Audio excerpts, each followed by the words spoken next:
Hello everyone, welcome back your favorite YouTube channel Plus 2 Pro Preps. आज आम video plus two second year arts commerce science compulsory subject MIL Odia जोटा कि सृजनात्मक रचना देखा माने जो एग्जाम रे बोर्ड एग्जाम रे आपनकर आसुची जो 10 मार्क सृजनात्मक रचना तो से आम किभली लिखिले ताको संपूर्ण मार्क पाई परिबा।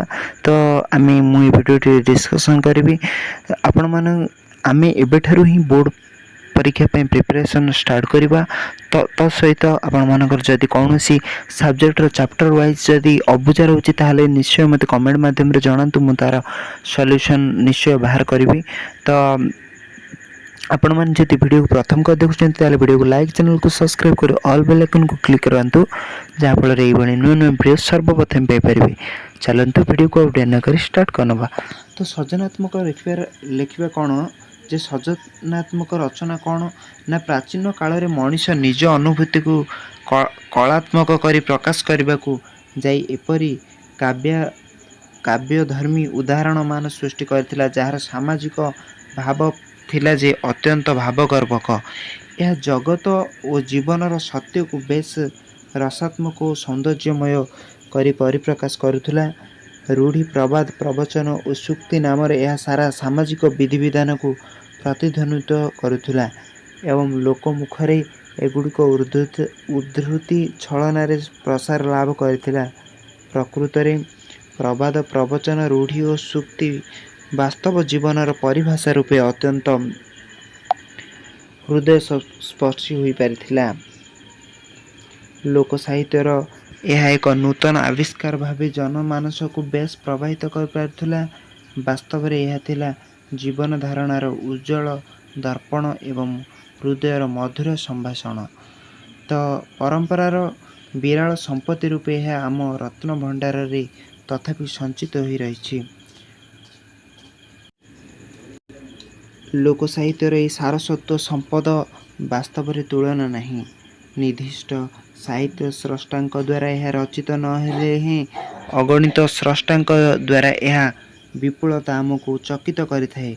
रूढ़ी सूक्ति प्रवाद और प्रवचन पछरे कहानीटी लुचि रही थाए एवं यार उद्देश्य नैतिक आदर्श रे अभिमंत्रित होता है। सामाजिक रीतिनीति आचरण विचार को यह प्रतिफलित करने सह प्रत्येकटी प्रकाश पाई थाए एक भावात्मक चातुर्य। आउ कौन रहा ना सृजनात्मक रचना लिखिबार उपाय माने ट्रिक कौशल अच्छी माने सृजनात्मक आपण माने जदि यही उपाय लिखुचंते ताहले आपण माने संपूर्ण मार्कटी पाई परिबे। जदि आपण माने किछि भूल भटका करचंते ताहले आपण माने फुल मार्क पाइबार टी वंचित रहिबे। तो तेणु करी ए अनुसार जदि लिखिबे आपण माने फुल मार्क पाई परिबे। तो फर्स्ट रूल कौन रहिला जे प्राचीन ओडिया प्रवाद और प्रवचन रूढ़ी सूक्ति को आधार कर सृजनात्मक रचना लिखा हेबो।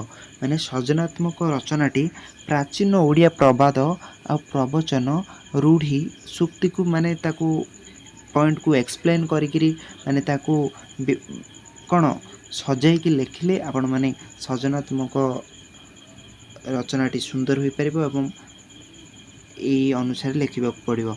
नेक्स्ट कौन रहा खजे मैं कह देखिले जे निज भाग्य रे आउ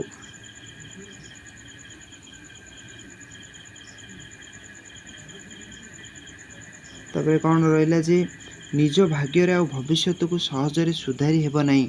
जदि केही भंड बाबा शरणागत हुए तेबे से बाबा कबलरू मुक्ति पाइबा सहज हुए नहीं। अधिक धन प्राप्तिर आशा रखी केही जदि चिटफंड रे अर्थ विनियोग करे तेबे तार समस्त क्षति पाई से निजे ही दायी। छात्र छात्री माने पाठ पढ़ारे मन न दे जदि परीक्षा रे असत उपाय अवलंबन करती सेठी भी सफलतार जो कला दाग लगी से निजे ही दोषी। माने जदि परीक्षा रे जदि कि असत उपाय अवलंबन करी माने ठकी कि लिखुची माने कॉपी कर लिखुची ताले से तार सफलतार कला दाग लगी से सफलतार मूल्य किसी रहे ना। से निजे ही दोषी।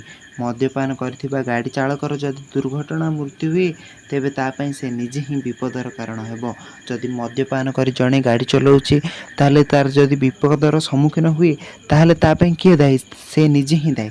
से माने से कौन से मद पीबारु तार ए कारणटी हुइला बा घटिला। सबु जानी मध्य जे निज पई खात खोले सेठारे आ बलद मोते भी परी नाना दुर्योग आसे। এই প্রসঙ্গে আপন হস্তে জিহ্বা ছেদির প্রতিবাদটি প্রচলিত হচ্ছে। মানে যদি আমি নিজ পাই নিজে যদি গাত খোলিবা তাহলে সে গাতরে কিଏ পড়িব? আমি ହିଁ পড়িবা। যদি আমি যদি ସେ ଗାତରେ ପଡ଼ିବା ତାହେଲେ କ'ଣ ନା ଆ ବଳଦ ମୋତେ ବିନ୍ଧ, ମାନେ ଆରେ ବଳଦ ମୋତେ ମାରେ ବୋଲି ମାନେ କହିଲା ଭଳି ସେଇଭଳି। ଆଉ କ'ଣ ନା ଆପଣ ହସ୍ତେ ଜିହ୍ବା ଛେଦି, ନିଜ ହାତରେ ନିଜ ଜୀବକୁ ମାନେ ଛେଦିବା ବା କାଟିବା ଏ ହେଉଛି କ'ଣ ମୂର୍ଖାମିର କାରଣ ନା। ସେଭଳି ନେକ୍ସଟ ଦେଖିବା ଯେ ଗୋଟେ ଉଦାହରଣ ଦେଖିବା ଯେ କ'ଣ କୁସୁମ ପରଶେ ପଟ ନିସ୍ତରେ ହେଲା। କୁସୁମ ପରଶେ ପଟ ନିସ୍ତରେ ଏହା ଏବେ ଦେଖିବା ଯେ କୁସୁମ ଅର୍ଥାତ୍ ଫୁଲର ମାଳଟିଏ। କୁସୁମ ଅର୍ଥାତ୍ କ'ଣ ନା ଫୁଲର ମାଳଟିଏ ଗୁନ୍ଥି ଦେବତାଙ୍କ ନିକଟରେ ଅର୍ପଣ କରିବାକୁ ହେଲେ କଦଳୀ ପଟୁଆର ସାହାଯ୍ୟ ଦରକାର ପଡ଼େ। ମାନେ ଯଦି ଗୋଟେ ଫୁଲର ମାଳ ଯଦି ଗୁନ୍ଥି ଦେବତାଙ୍କ ନିକଟରେ ଅର୍ପଣ କରିବାକୁ ହେଲେ ତାହେଲେ କ'ଣ ଗୋଟେ କଦଳୀ ପଟୁଆର ଆବଶ୍ୟକ ହୋଇଥାଏ, ମାନେ ସେ ପଟୁଆରେ ନେବା ପାଇଁ। ସେଭଳି ପ୍ରକୃତିରେ କଦଳୀ ପଟୁଆର ସେମିତି ଭାଗ୍ୟ ନଥାଏ ଯେ ତାହା ଏକାକୀ ଠାକୁର ଠାରେ ଶୋଭା ପାଇପାରିବ। ମାନେ କଦଳୀ ପଟୁଆର ସେ କଦଳୀ ପାତ୍ରର କଦଳୀ ଯେଉଁ କ'ଣ ପତ୍ରରେ ତିଆରି ସେ ପଟୁଆର ଭାଗ୍ୟ ନଥାଏ, ଏକାକୀ ଭାଗ୍ୟ ନଥାଏ ଯେ ଠାକୁରଙ୍କ ପାଖରେ ଲାଗିବ ପାଇପାରିବ। ତାଳୁଅ ଯୋଗେ କାନିସିରି ପାଣି ପାଇବା ପରି ଫୁଲ ଯୋଗୁଁ କଦଳୀ ପଟୁଆର ହିଁ ଗୁରୁତ୍ୱ ବଢ଼ିଥାଏ। ମାନେ କାହା ଯୋଗୁଁ କଦଳୀ ପଟୁଆର ଗୁରୁତ୍ୱ ବଢ଼ିଥାଏ ନା ଫୁଲ ଯୋଗୁଁ ହିଁ କଦଳୀ ପଟୁଆର ଗୁରୁତ୍ୱ ବଢ଼ିଥାଏ। କଦଳୀ ପଟୁଆ ପରି ହେୟ ବା ନଗଣ୍ୟ ଲୋକଙ୍କ ଜୀବନ ମହତ୍ ଲୋକଙ୍କ ସମ୍ପର୍କରେ ଆସି ତାର ଘୃଣ୍ୟ ଜୀବନରୁ ନିସ୍ତାର ପାଇଥାଏ। ସେଥିପାଇଁ ଶଙ୍କରାଚାର୍ଯ୍ୟ କହିଥିଲେ ଯଦି ଜଣେ କ୍ଷଣକ ପାଇଁ ମଧ୍ୟ ସଜ୍ଜନ ସଙ୍ଗତି କରେ ତେବେ ତାହା ଏ ଭବସାଗରରୁ ନୌକା ସଦୃଶ ତାକୁ ପାର କରି ଦେଇପାରିବ। ଦସ୍ୟୁ ରତ୍ନାକର ଏକଦା ନାରଦଙ୍କ ସମ୍ପର୍କରେ ଆସି ତାଙ୍କ କୁତ୍ସିତ କାର୍ଯ୍ୟରୁ ନିବୃତ୍ତ ହୋଇଥିଲେ ଏବଂ ଶେଷରେ ସେ ବାଲ୍ମୀକି ରୂପରେ ରାମାୟଣ ରଚନା କରିବାକୁ ସମର୍ଥ ହୋଇଥିଲେ। ଜଗାଇ ମାଧାଇଙ୍କ ପରି ପାପୀ ଚୈତନ୍ୟଙ୍କ ସମ୍ପର୍କରେ ଆସି ହରିନାମ ଭଜିବାରୁ ଏ ପଙ୍କିଳ ସଂସାରରୁ ଉଦ୍ଧାର ପାଇଥିଲେ। ଏପରିକି ଉଦାହରଣର ଅସଂଖ୍ୟ ରହିଛି। ମାନେ ଜଣଙ୍କ ସାହାଯ୍ୟରେ ଜଣେ ଯଦି ଠାକୁରଙ୍କ କାର୍ଯ୍ୟରେ ଲାଗିପାରୁଛି, ମାନେ ଏବେ ଯେଭଳି ଗୋଟେ ଉଦାହରଣ ଆମେ ଦେଖିଲେ ଯେ କ'ଣ ଫୁଲମାଳଟିଏ ଆମେ ଠାକୁରଙ୍କୁ ଚଢ଼ାଇବାକୁ ହେଲେ ଯେଭଳି କଦଳୀ ପଟୁଆର ଆବଶ୍ୟକ ହୋଇଥାଏ, ଯେ ସେ କଦଳୀ ପଟୁଆର ଏକାକୀ ଠାକୁରଙ୍କ ଠାରେ ଶୋଭା ପାଇବାର ଭାଗ୍ୟ ନଥାଏ, ତାହେଲେ କ'ଣ ପାଇଁ ନା ଫୁଲ ଯୋଗୁଁ ସେ କଦଳୀ ପଟୁଆର ଆବଶ୍ୟକ ପଡ଼ିଛି। ସେହିଭଳି ଏଠାରେ ଉଦାହରଣ ଦିଆଯାଇଛି ଥିଲା ଯେ ଜଣଙ୍କର ଉଜ୍ଜ୍ୱଳ ଭବିଷ୍ୟତ ପ୍ରକୃତରେ ମହତ୍ ଲୋକଙ୍କ ଦ୍ୱାରା ପ୍ରବାହିତ ହୋଇଥାଏ। ଜଣଙ୍କର ଉଜ୍ଜ୍ୱଳ ଭବିଷ୍ୟତ ପ୍ରକୃତରେ ମହତ୍ ଲୋକଙ୍କ ଦ୍ୱାରା ପ୍ରବାହିତ ହୋଇଥାଏ।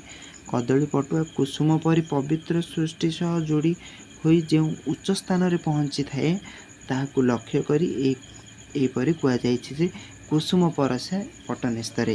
ଦେଖିଲେ ଆମେ ଗୋଟେ ଉଦାହରଣ ଦେଖିଲେ ଯେ କୁସୁମ ପରଶେ ପଟ ନିସ୍ତରେ, ଏହାକୁ ଅତି ସୁନ୍ଦର ଭାବରେ ଲେଖାଯାଇଛି। ମାନେ ଏଠାରେ ସବୁ କ'ଣ ରୂଢ଼ିର ପ୍ରୟୋଗ ହୋଇଛି, ସବୁ ପ୍ରବାଦର ପ୍ରୟୋଗ ହୋଇଛି, ରୂଢ଼ି ପୁରା ସବୁ ପ୍ରୟୋଗ ହେଲେ ହିଁ ବାକ୍ୟଟି ଯେତେ ସୁନ୍ଦର ହୋଇପାରିବ। ତାହେଲେ ଏଇଭଳି ଯଦି ଆପଣମାନେ ଯଦି ଲେଖୁଛନ୍ତି ଏଇ ଟ୍ରିକ୍ରେ କୌଶଳରେ ଯଦି ଆପଣମାନେ ଲେଖୁଛନ୍ତି ତାହେଲେ ଆପଣମାନେ ଫୁଲ୍ ମାର୍କ ପାଇବାରେ କେହି ମଧ୍ୟ ରଖିପାରିବେ ନାହିଁ।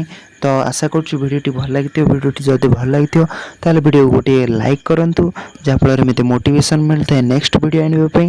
ତ ସାଙ୍ଗସାଥିମାନଙ୍କୁ ଅଧିକରୁ ଅଧିକ ମାତ୍ରା ସେୟାର କରନ୍ତୁ, ଯାହାଫଳରେ ସେମାନେ ମଧ୍ୟ ଉପକୃତ ହୋଇପାରିବେ।